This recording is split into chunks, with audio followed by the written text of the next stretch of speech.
이 박근혜 대통령 옥중 진술서 그 침묵겜 메시지 전달, 이 바로 이 침묵겜 메시지 전달은 저는 그 어떻게 전략적으로 분석을 했냐면, 이 김정은이가 이 서울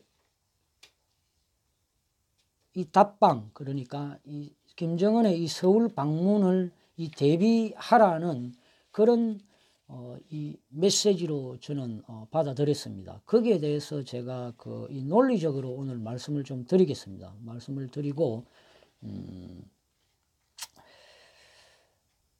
먼저 그러니까 이제 이 부분 이 주제를 박근혜 대통령에 대한 옥중 진술서가 나왔는데, 거기에 이제 이 처음으로 침묵을 깬 이 메시지라고 보시면 됩니다. 그 메시지를 분석하는 사람에 따라서 다 틀릴 수는 있겠지만은, 저는 바로 이 김정은의 서울 답방을 대비하라는 그런 메시지로 바로 받아들였습니다.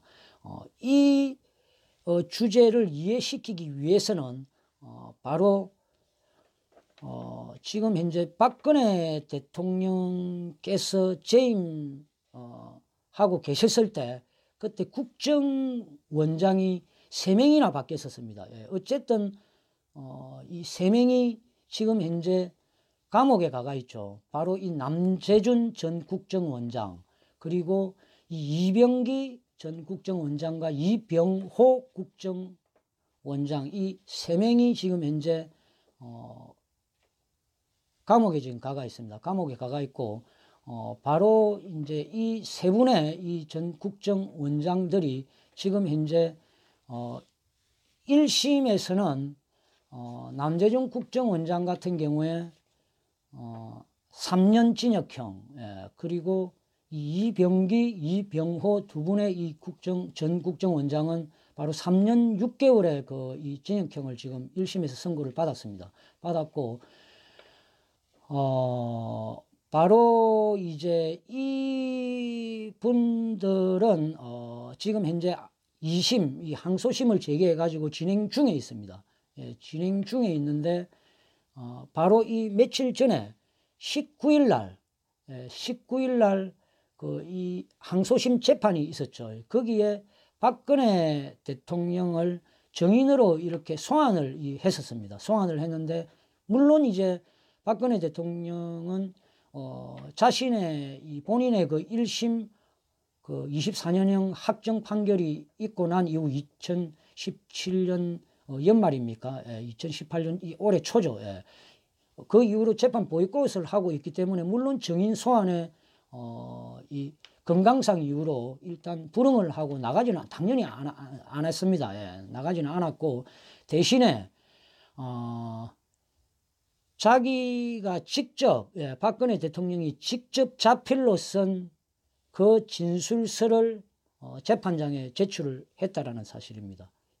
이게 엄청 중요합니다. 그러니까 왜냐하면은 지금 이 탄핵 사태 이후에 박근혜 대통령이 구속이 되고, 그리고 이 재임 시절 때 여러 이 정치 인사들, 청와대 인사들이 국정원장이 비롯해서 이 수십 명의 그 인사들이 지금 현재 구속이 되어 있는 그런 상태입니다. 그런데 지금까지 본인의 재판에도 어떤 부당하다고 이 진술서를 제출한 적이 단 한 번도 없고, 그리고 방금 이야기한 이 수십 명의 이 구속된 그런 인사들에 대한 이 진술서를 박근혜 대통령이 제출을 한 적이 단 한 번도 없습니다. 한 번도 없는데, 이번에 바로 이 3분의 전 국정원장 남재준, 이병기, 이병호, 이분들에 대한 이 진술서를 직접 박근혜 대통령이 자필로 써가지고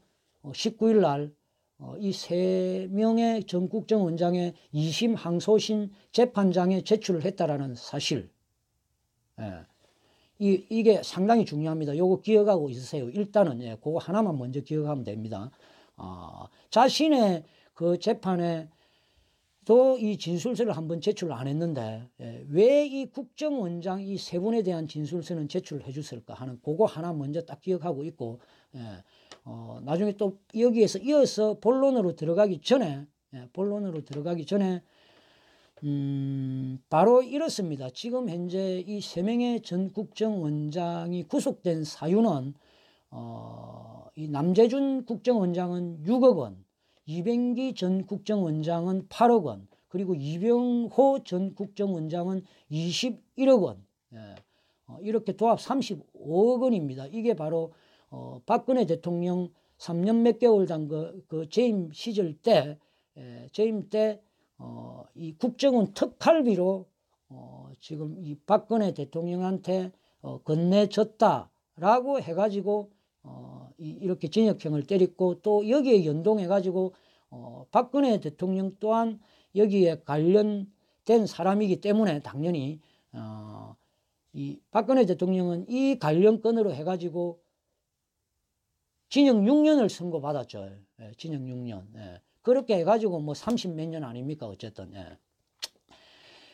그렇게 돼 있는데, 이 국정원의 특활비는 여러분들도 아시다시피 과거 역대 정부 모든 이 대통령들이 그 재임 시절 때 국정원에서 이 대통령한테 특수 활동비로 쓰라고 이렇게 건네지는 이 돈이 관행적으로 모든 그 역대 대통령들이 다 있었던 그런 이 행태였습니다. 그거의 일환으로 이 국정원 특활비를 이 박근혜 대통령께서 이걸 불법적으로 어떤 개인을 사익을 취하기 위해서 사용한 게 아니고 아주 정상적인 국정 활동에 이 사용되었다는 그런 이제 이 국정원 특활비입니다.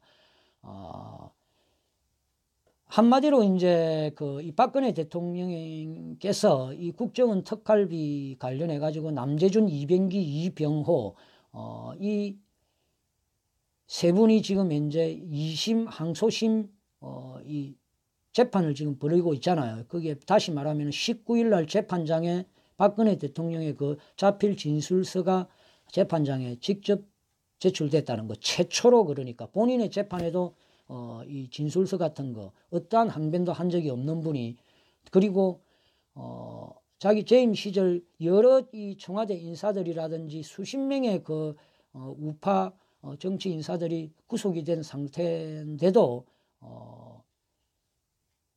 그 어떠한 진술서도 제출을 한 적이 없는 것으로 알고 있습니다. 그런데 이번에 이 진술서를 제출했잖아요. 하면서 바로 뭐라고 했냐면은 부정적 사적 용도로 사용한 적이 없다. 한마디로 자신이 청와대 직원에게 여러 이제 이 애로사항을 거치면서 이 청와대 이런 비서관들이 활동하는 데 있어서 어려움을 겪고 있는 그런 부분에 있어서 이 국정원 특활비를 이렇게 그분들한테 지원하라고 한 것이다. 소위 말하는 그 옷값 따위를 주려고, 그리고 사적 용도로 사용하는데 국정원 특활비를 내가 그 지저분하게 사용을 했겠나 라고 이제 했죠. 검찰은 옷값을 지불했다고 했죠. 어쨌든 이 국정원 특활비를 이 지원을 받아서 업무에 사용하라고 지시를 한 본인 박근혜 자신에게 있기 때문에 어쨌든 재판장에 이 선처를 호소하는 진술서를 제출을 했다라는 것입니다. 여기까지는 이제 일단 이해가 좀 되셨죠. 이것은 바로 그 박근혜 대통령의 이 메시지가, 강한 메시지가 담겨 있다고 보시면 됩니다, 국민 여러분. 이게 바로 박근혜 본인의 그 정신 상태가 그 어려운 과정을 거치고 수많은 재판을 받아오고 심적으로든 육체적으로든 정말 이게 피폐해지가 있고 힘드는 상황일 거다라고 국민들이 이 생각 당연히 하겠잖아요. 뭐 상간의 소문에는 뭐 정신적으로 이상이 있다라는 그런 소문 어쩌고 저쩌고 이래 하는데 이 메시지가 바로 자신의 이 정신 상태는 그대로다. 그리고 평정심을 그대로 유지하고 있다라는 그런 메시지입니다. 박근혜 대통령의 이 진술서 속에는. 그리고 이제 절대 우리 우파들한테 던진 메시지인데 흔들리지 말고, 자신은 아무 이 흔들림 없이 다 버티고 이렇게 있으니까 우리 국민들에게 절대 흔들리지 말고 좌절하지 말고 한마디로 싸우라는 그런 메시지입니다. 자유 대한민국을 위해서 싸우라는 그런 메시지라는 것입니다. 다시 말하면은 이 박근혜 대통령은 만약을 대비를 하라는 또 그런 메시지가 담겨 있다고 보시면 됩니다. 만약을 대비하라는. 제가 하나 아까 처음에 기억하고 있으라 했잖아요. 왜 유독 이 시점에 지금까지 구속된 지는 1년이 넘었고 지금 박근혜 대통령은 수많은 1심 재판을 이렇게 하는 과정에서 이 작년 2017년 11월 초순까지 재판을 하루에 그것도 10시간씩 살인적인 재판입니다. 그리고 일주일에 4번씩이나 거의 뭐 100번에 가까운 재판을 직접 검찰과 법원 이 재판장 앞에서 이 재판을 받았잖아요. 1심 확정 판결을 받기 위해서 받았잖아요. 언론에서는 재판을 안 받았다고 떠벌리는데 1심 그 확정 판결에 있어서 그렇게 수많은 재판을 받는 과정에 있어서 검찰 특검들이 그 흘러넘친다는 증거 한 개도 못 올려놓은 상태에서 24년을 어처구니 없게 때려버리니까 이 박근혜 대통령 입장에서는 의의가 없겠죠. 더 이상 재판 받을 의미가 없다 해가 재판 보이콧이 들어간 것이지 그 이후로 재판을 안 받은 거지 처음부터 재판을 안 받은 거 아닙니다. 대부분의 국민들은 지금 잘못 알고 있어요. 재판 처음부터 거부하고 안 받은 걸로 지금 기억을 하고 있습니다. 자기 일이 아니니까. 근데 이제 그런 수많은 재판을 받아왔고 이 국정원장 3명 말고도 많이 구속되어 있잖아요. 거기에 대한 또 그 사람들에 대한 이 진술서라든지 본인의 본인 재판에 대한 진술서 그 어떠한 것도 이렇게 제출한 게 없는데 왜 이 시점에 유독 이 자기 재임 시절 때 국정원장으로 지냈던 이 남재준, 이병기, 이병호 이 세 분의 전 국정원장에 대한 이 항소심 재판장에 19일 날 직접 쓴 그 자필 진술서를 제출을 했겠습니까? 다시 말하면 압축 말하면은 이게 무슨 의미냐 하면은 유일하게 지금 현재 국정원장에게만 자필 진술서를 제출했다는 겁니다. 이 국정원장 잘 기억하세요. 이 국정원이라는 거는 대한민국을 지키는 물론 군대도 있지만은 이 국정원은 대한민국을 지키는 마지막 보류입니다. 마지막 보류 기관입니다. 최일선에서 평상시에 적국가 정보전이라든지 그런 부분에 있어서 완전 치열하게 싸우는 그런 조직입니다. 조직. 마지막 보류라는 거예요. 이 국정원은 원래 그 국가에 적국가 대립하는 데 있어서 마지막 보류 국정원. 이 3명의 항소심 재판에 자필 진술서를 유일하게 최초로 제출을 했다는 거. 거의. 탄원서는 쓴 적이 있었겠죠. 탄원서는.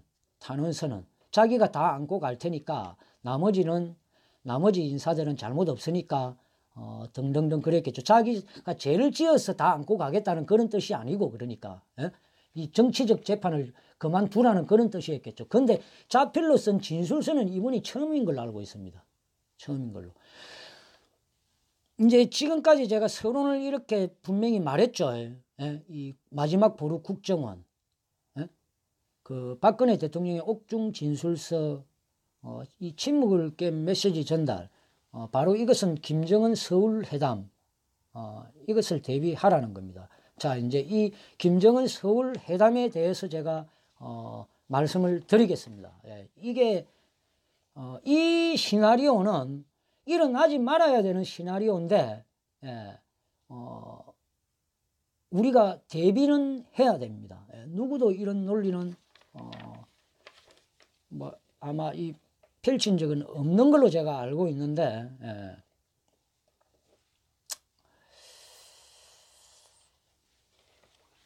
잠시 제가 물 한 모금 먹고요.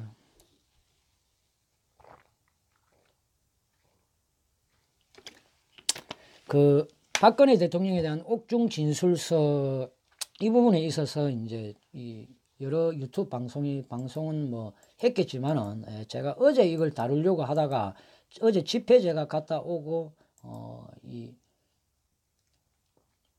나름대로 이 팩트 체크를 할 시간이 없어가지고 어제 방송을 못했고 대신 이제 오늘 하게 됐는데,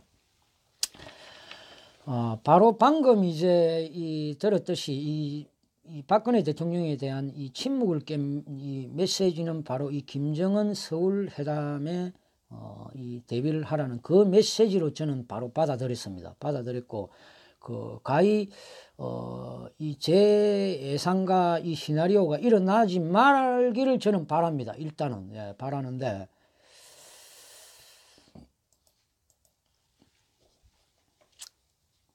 그 먼저 우파의 우리 목적이 뭡니까? 지금 현재 이 투쟁하고 있는 우리 소위 이 태극기 세력이라든지, 예, 태극기 세력 아니라도 우파의 지금 현재 목적이 뭡니까?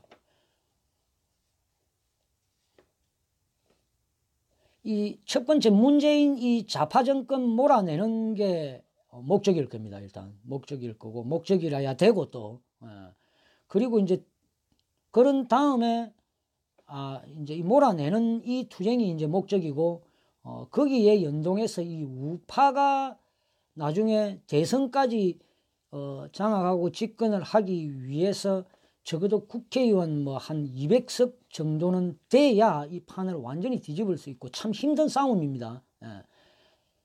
그리고 이제 나아가서는 우파가 또 대선 승리를 이끌어야 되겠죠. 예.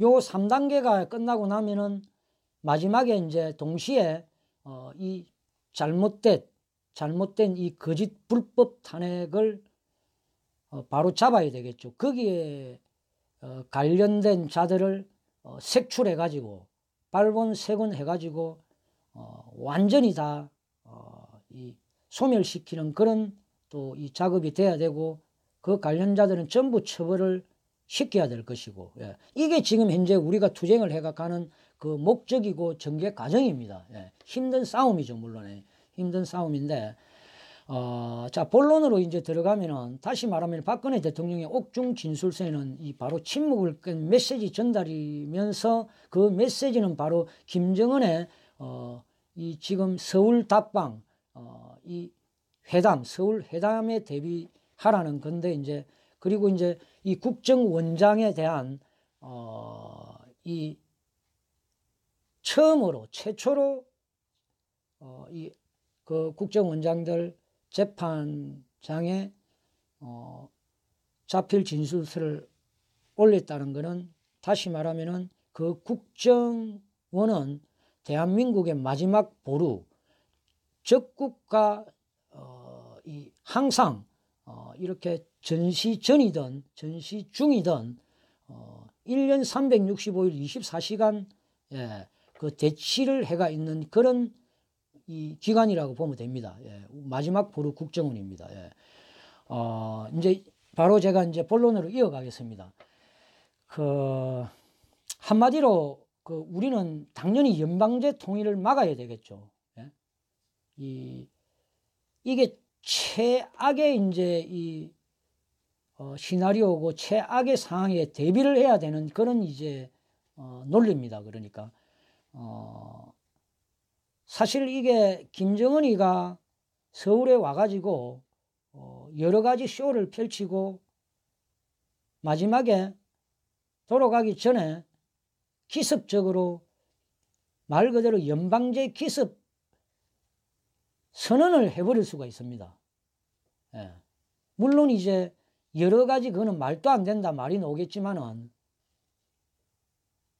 일어날 수도 있는 일입니다. 연방제 기습 선언을 해버릴 수도 있어요.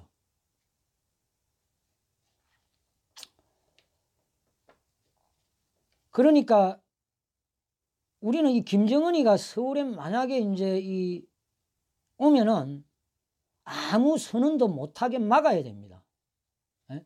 그냥 왔다가 쇼만 하고 가면은 모르는데, 예. 다시 말하면은 만약이라 했습니다. 만약 예. 문재인과 이 김정은이가 이 청와대에서 연방제 회담하면서 통일을 선언해버릴 수도 있다는 겁니다. 이 시나리오에 염두를 둬야 된다는 그런 이제 이 논리가 이제 이 전개 과정이 이제 이 펼쳐질 수 있는데 거기에 대해서 제가 말씀을 좀 이제 일단 드리겠습니다. 드리는데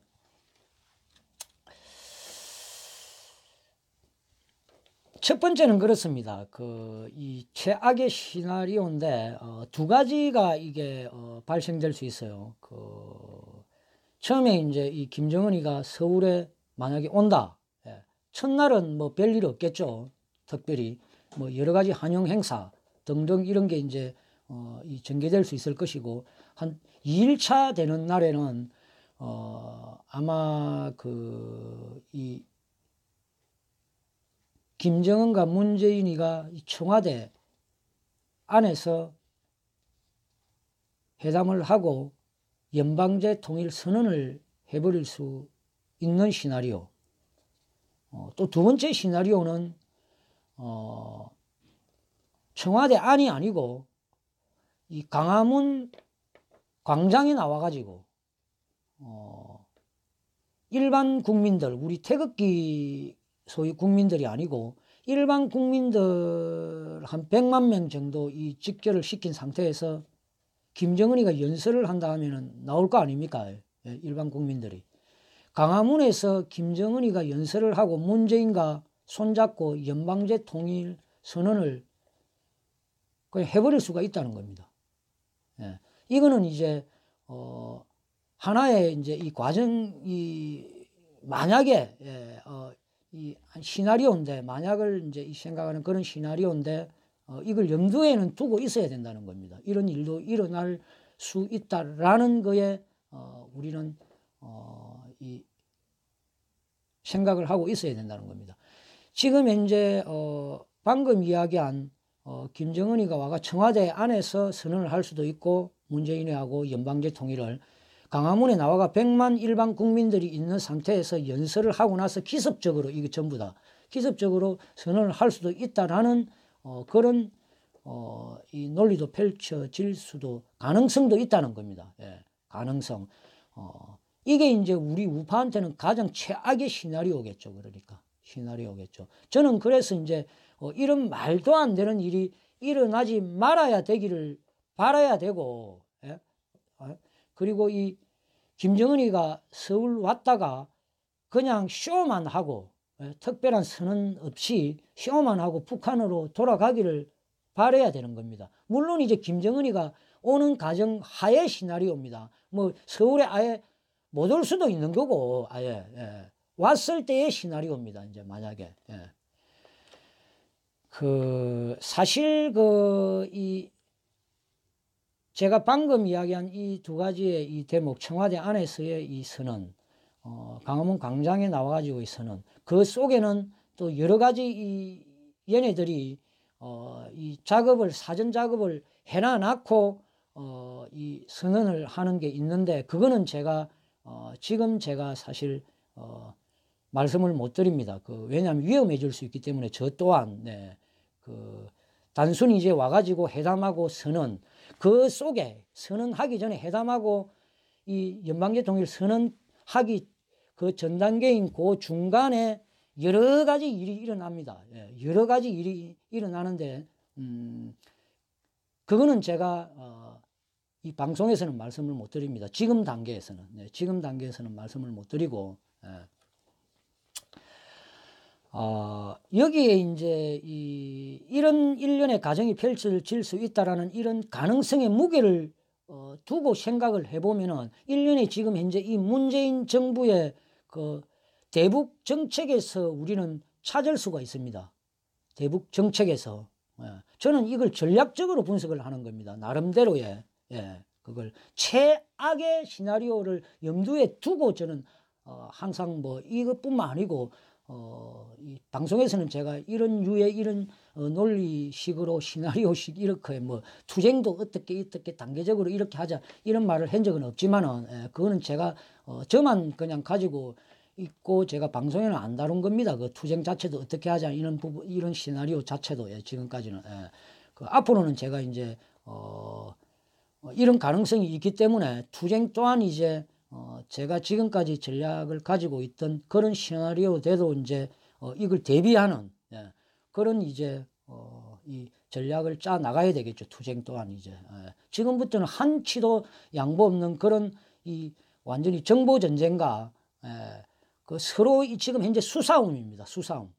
수싸움이기 때문에 거기에 이제 결정적인 역할을 할 수 있는 이 미국 트럼프 대통령이 있는 거고, 뭐 등등 이제 이걸 확대 해석해가 이야기하면은 제가 항상 하는 이야기, 24시간 이야기해도 이걸 풀어버리면은 다 이야기 못 한다고. 지금 방금 이 직전까지 제가 이야기한 이 가능성에 대한 이 문재인 정부의 대북 정책에서 이제 한번 읽어볼 수 있습니다. 그 종전선언 있죠. 종전선언. 이 종전선언 이 네 글자 이게 무시무시한 단어입니다. 여러분. 무시무시한 단어예요.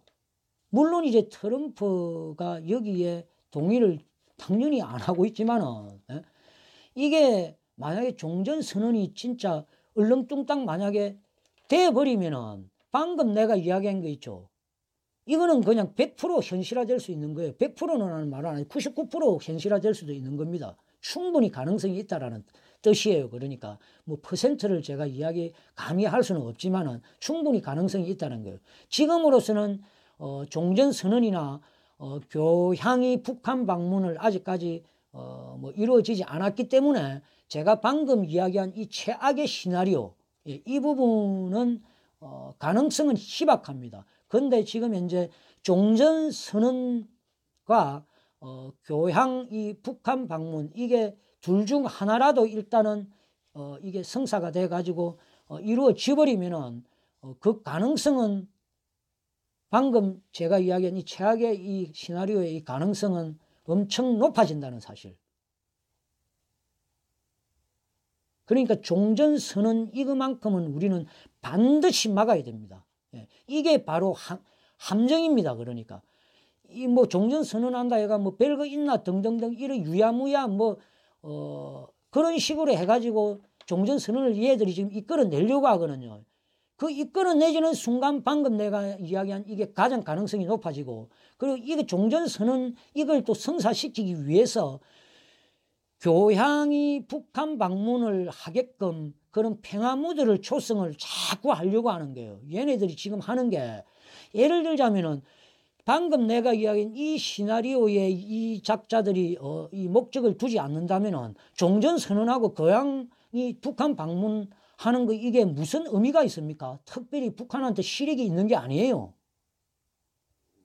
실익이 실제 얘들이 방금 내가 이야기한 최악의 시나리오 이걸 이 얘들이 목적으로 두지 않는다면은 종전선언과 교향 방문 저거는 북한 방문 저거는 하나의 그냥 이벤트 쇼로 끝나는 것 뿐이에요. 종전선언 이것도 의미 없는 거예요. 북한 까불면 그냥 때려버리면 되는 건데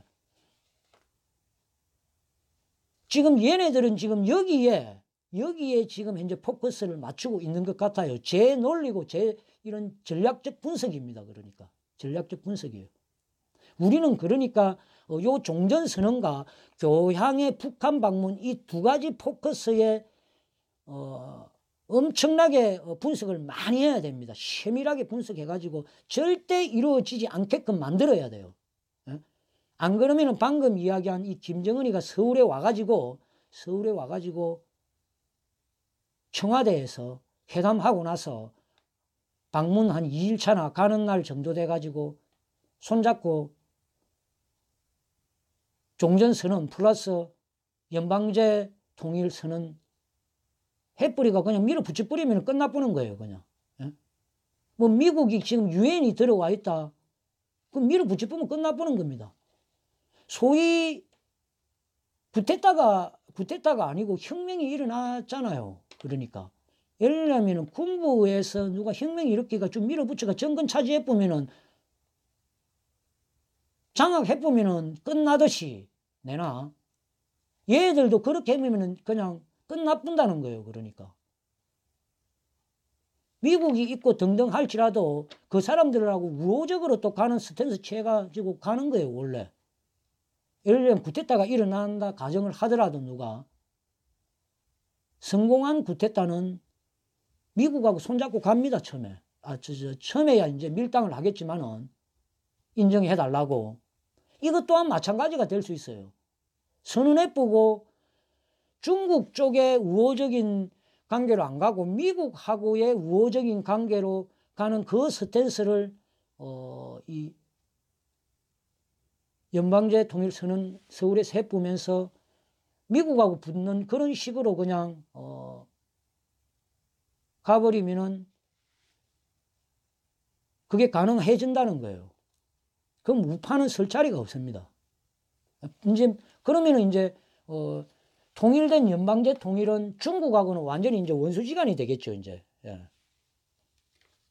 원수지간이 중국한테는 붙지 않을 거예요.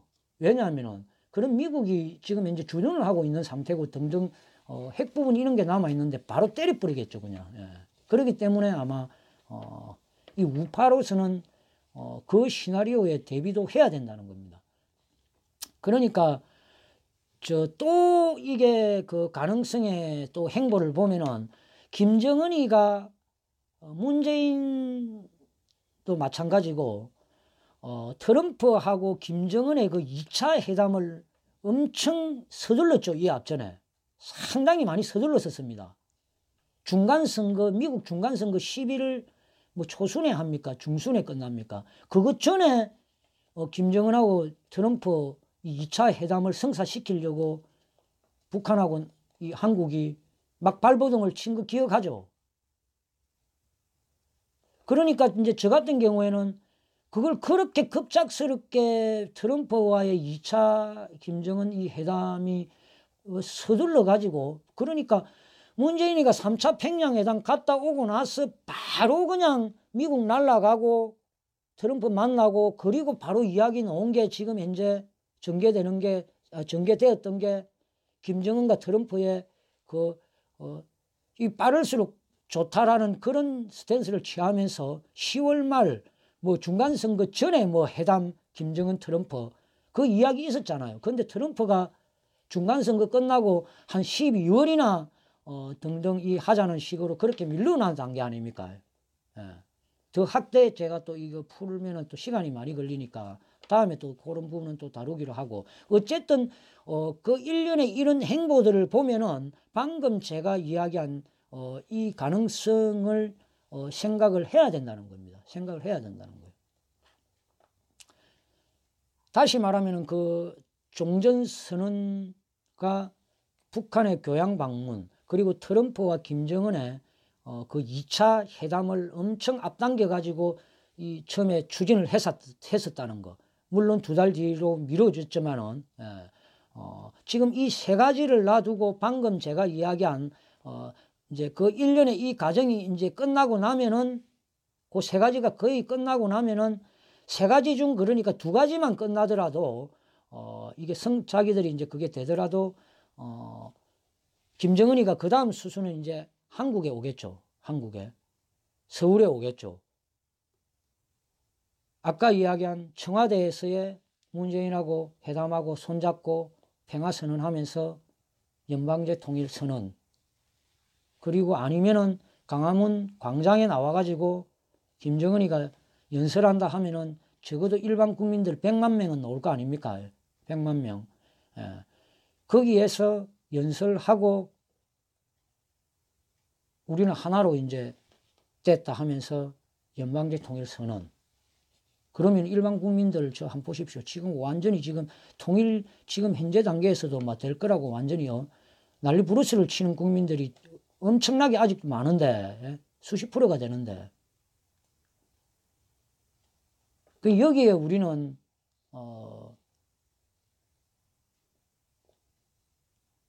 이 가능성에 이 염두를 두고 이제 이 투쟁을 해야 된다는 겁니다.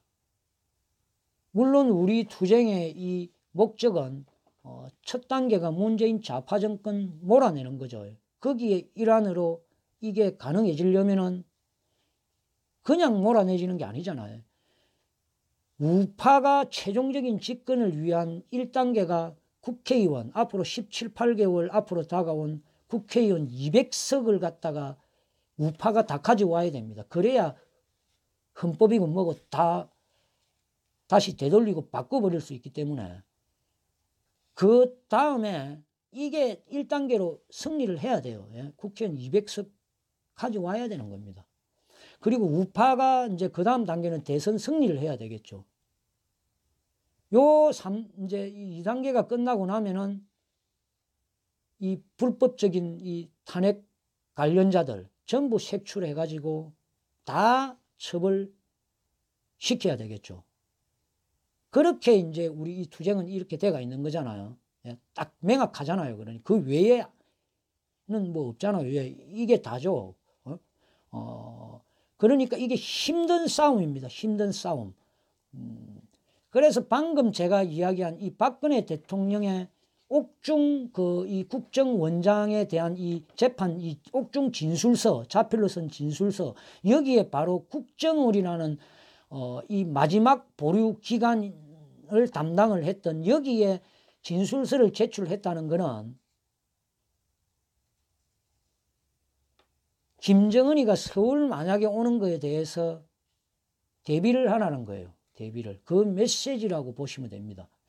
다시 말하면은 자신의 그 수많은 재판, 이 국정원 인사들 말고 자기를 보좌하던 그 수많은 정치 인사들, 청와대 인사들이 구속돼가지고 재판을 받는 데 있어서 진술서 써준 거 단 하나도 없습니다. 예?